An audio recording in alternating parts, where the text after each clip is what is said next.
এই দুপুর রোদে চললাম আজ এক নিমন্ত্রণ বাড়িতে।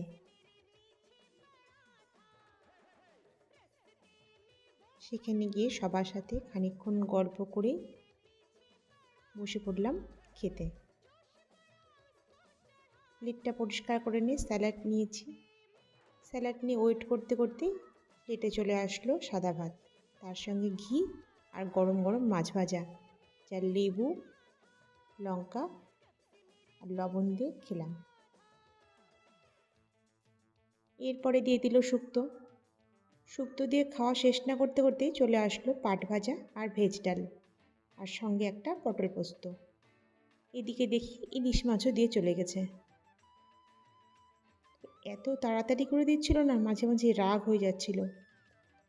নিয়ের পাতার মাছ ভাজতে ভাজতেই পাতে সম্পূর্ণ চলে আসলো আইটেম, চাটনি, পাঁপড়, দই, মিষ্টি, সন্দেশ, সব কিছু।